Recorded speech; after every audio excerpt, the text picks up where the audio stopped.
देखिए कल क्या होगा पटना में तो कल ही पता चलेगा।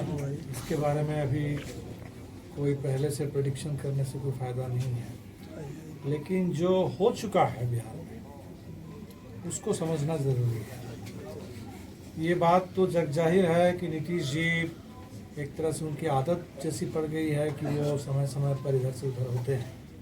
हालांकि इस बार मोदी जी से वादा करके आए हैं अब और इधर उधर नहीं होंगे, लेकिन हमें लगता है कि नीतीश जी से भी ज़्यादा इम्पोर्टेंट है भारतीय जनता पार्टी की राजनीति को समझना।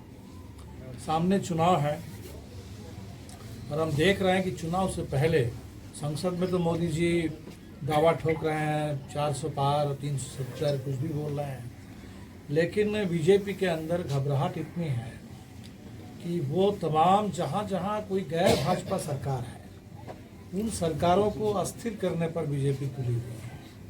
विपक्ष के नेताओं को प्रताड़ित करने पर, उनको जेल में डालने पर, चाहे आप दिल्ली की बात करें, झारखंड की बात करें, बंगाल की बात करें, बिहार की बात करें, हर जगह ये देखने को मिल रहा है। तो एक ही तरह की साजिश थी बिहार में, झारखंड में हेमंत सोरेन को जेल में डाला गया। बीजेपी की सोच थी कि शायद सरकार भी गिर जाए और चोर दरवाजे से कहीं बीजेपी की सरकार बन जाए, और इसलिए आप लोगों ने देखा होगा कि वहाँ गवर्नर ने, यहाँ तो नीतीश कुमार ने जैसे इस्तीफा दिया और तुरंत उसके बाद नीतीश जी की फिर से शपथ हो गई। और झारखंड में इनके हेमंत सोरेन के इस्तीफे के बाद भी चंपई सोरेन को मुख्यमंत्री के रूप में शपथ दिलाने में काफ़ी समय गवर्नर ने लिया। तो अब हमें लगता है कि झारखंड ने जो जवाब तो दे दिया है, भारतीय जनता पार्टी की साजिश को झारखंड ने रोका है। अब बिहार कल रोक पाएगा कि नहीं पाएगा ये तो कल देखना है, लेकिन हमें लगता है कि बिहार की जनता पर अब ये जिम्मेदारी है कि इस समय पूरे देश में जो बड़ा संकट आया है, संविधान लोकतंत्र पूरे खतरे में है। अभी अगर 10 दिन के जो संसद का सत्र हुआ इस पर अगर आप नज़र डालें तो लगता ही नहीं है कि कोई संविधान के आधार पर चलने वाले किसी लोकतंत्र की संसद चली। लगता है कि कोई राज दरबार है, कोई राजा आ गए हैं सेंगोल लेकर के, और वहाँ राम मंदिर पर चर्चा हो रही है, राम मंदिर पर प्रस्ताव लिया जा रहा है। तो ऐसे समय में देश में लोकतंत्र की, संविधान की हिफाजत करने के लिए जनता को ही आगे आना है।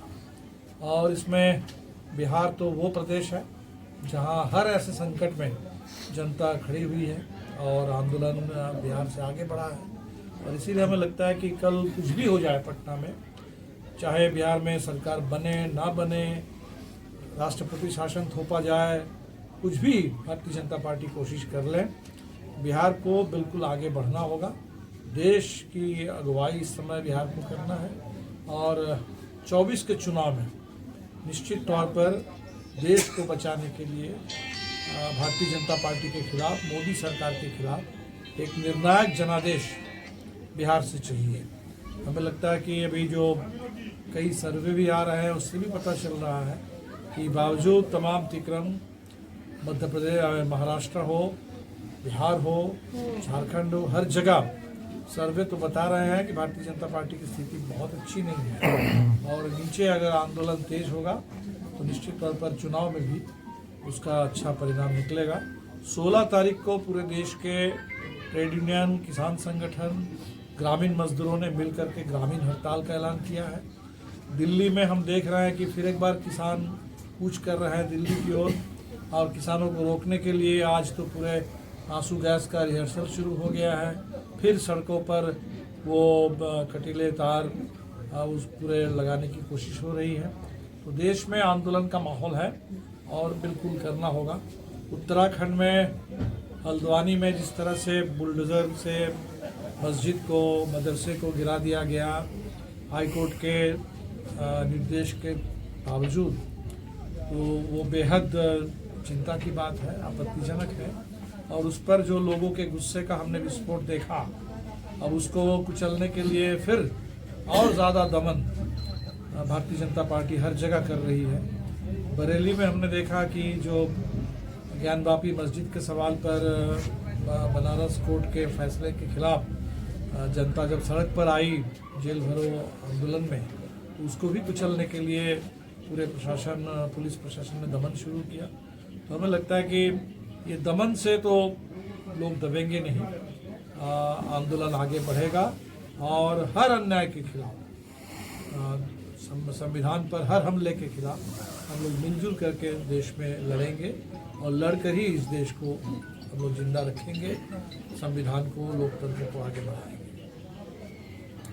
गठबंधन की जो लास्ट बैठक हुई थी दिल्ली में, उस बैठक में भी हम लोगों ने एक प्रस्ताव लिया था और उसमें बात ये उठी थी कि ईवीएम पर तो ज़बरदस्त लोगों का संदेह है और जो वीवीपैट की मशीन है उस पर भी आजकल ऐसा एक पर्दा डाल दिया गया कि लोगों को पता ही नहीं चल पाता। उसमें बात ये आई थी कि वीवीपैट में लोगों को साफ साफ दिखे, पर्ची मिले और वीवीपैट की पर्ची को वोटर जो है वो देख करके अगर संतुष्ट हो कि उनका वोट सही जगह पर गया है, तब उस पर्ची को वो डब्बे में डाले और उसी को बैलेट समझ करके विकल्प बैलेट के तौर पर उसकी गिनती की जाए। वैसे देश की मांग तो है कि बैलेट की वापसी हो, लेकिन हमें लगता है कि सवाल शायद सिर्फ बैलेट से भी जुड़ा हुआ नहीं है।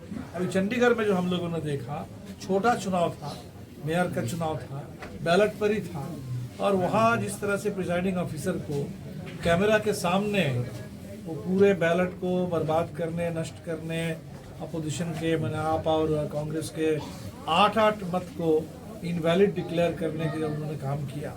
तो ये तो लग रहा है कि चंडीगढ़ मॉडल अगर चल जाएगा देश में, तब तो मजाक बन जाएगा पूरा चुनाव। तो इस देश में लोकतंत्र के नाम पर सिर्फ चुनाव ही बचा हुआ था, शेष तो बाकी जो नागरिक अधिकार है, जनता के हिस्से की बात है, वो तो है नहीं।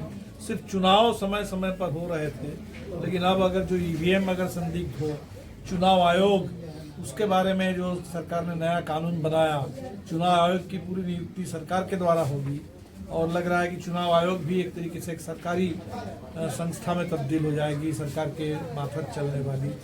जिस तरह से पूरे चुनाव के फंड वो इलेक्टोरल बॉन्ड के जरिए कॉरपोरेट के हाथ में है और इस पर पूरी तरह से लोग अंधेरे में है कि कौन पैसा दे रहा है, किसको दे रहा है, कितना दे रहा है। तो चुनाव पर तो हर तरह से एक संकट आ गया है। हमें लगता है कि चुनाव को संकट मुक्त और संदेह मुक्त बनाना ये बहुत ज़रूरी है लोकतंत्र के लिए और इसलिए पूर्व चुनाव आयुक्त एसवाई कुरैशी साहब ने भी जो उन्होंने कहा कि चुनाव में सबसे बड़ी बात है ट्रांसपेरेंसी, पारदर्शिता, और पारदर्शिता से ही जनता में भरोसा जगेगा। तो चुनाव पारदर्शी तरीके से हो और जनता का भरोसा, उसके साथ कोई खिलवाड़ नहीं। गठबंधन बना था वो इसलिए बन रहा था या बना हुआ है कि परिस्थिति की मांग है और यहाँ तक कि नीतीश जी भी आए थे तो भाजपा के दबाव में नीतीश जी भी चल नहीं पा रहे, इसीलिए आए थे। हमें लगता है कि वो जो परिस्थिति है इसमें तो कोई बदलाव नहीं आया। भले ही मान लीजिए भारत रत्न के आड़ में कुछ सत्ता का सौदा हुआ, यहाँ कर्पूरी जी को भारत रत्न दे करके नीतीश जी को तोड़ा गया, चरण सिंह को भारत रत्न दे करके राष्ट्रीय लोकदल को तोड़ने की पूरी कोशिश हो रही है। तो इससे मेरे ख्याल से बहुत ज़मीनी जो स्थिति है उस पर फर्क नहीं पड़ने वाला। इसलिए जो गठबंधन को लेकर के जो जनता की मांग है, जो जिस ज़रूरत से गठबंधन का निर्माण हुआ था, वो ज़रूरत अपनी जगह पर है, जनता बिल्कुल अपनी जगह पर है और हमें तो लगता है कि ये काफ़ी आगे बढ़ चलते हैं।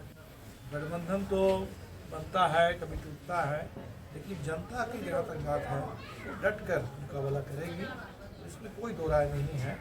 और इसमें यहाँ तक कि उत्तर भारत में अभी कुछ लोग कह रहे हैं कि उत्तर भारत में पूरा राम मंदिर के बाद कोई लहर है। अगर ऐसी कोई लहर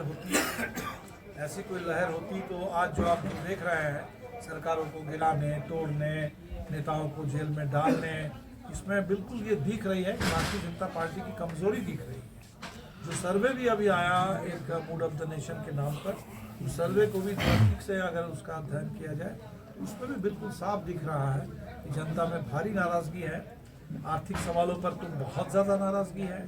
हमें तो लगता है कि बस ज़रूरत इस बात की है कि हम लोग जमकर इस चुनाव में जो ठोस अभी गठबंधन, जैसे बिहार की बात करें, अगर नीतीश जी हट जाए तो एक फिर जो पुराना गठबंधन 2020 में हमारा था वही गठबंधन वापस आएगा। हो सकता है कुछ और लोग शामिल हो। तो 2020 और 19 की अगर आप तुलना करें तो 19 में जो चुनाव परिणाम था तो 20 आते आते वो काफ़ी बदल चुका था। लगभग बिहार में 50-50 की स्थिति बन चुकी थी। लगभग हम लोग सरकार बनाने के कगार पर पहुंच चुके थे।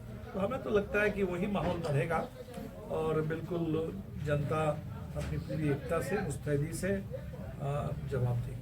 खबरें ये भी चल रही है कि बंगाल में ममता जी नाराज है, केजरीवाल नाराज चल रहे हैं, गठबंधन तो है ही नहीं कहीं। नहीं, गठबंधन देखिए ये तो तय ही था कि हर जगह गठबंधन नहीं था। अब जैसे केरल की बात करें तो केरल में बीजेपी तीसरी ताकत है और वहाँ लड़ाई हमेशा एलडीएफ और यूडीएफ के बीच में रहती है। तो वहाँ बिल्कुल वही स्थिति रहेगी। इसी तरह हो सकता है पंजाब, तो पंजाब में भी बीजेपी बिल्कुल तीसरी चौथी ताकत है और वहाँ आम आदमी पार्टी की सरकार है, कांग्रेस प्रमुख विपक्षी दल है। तो हमें नहीं लगता कि इन इलाकों में अगर चुनाव में तालमेल न भी हो उसका कोई फायदा भारतीय जनता पार्टी को मिलने वाला नहीं है। शेष बहुत सारे इलाके में गठबंधन हो जाएंगे, बिल्कुल चुनाव में सीटों का एक समझौता होगा और हमें लगता है कि उसी से फर्क पड़ जाएगा।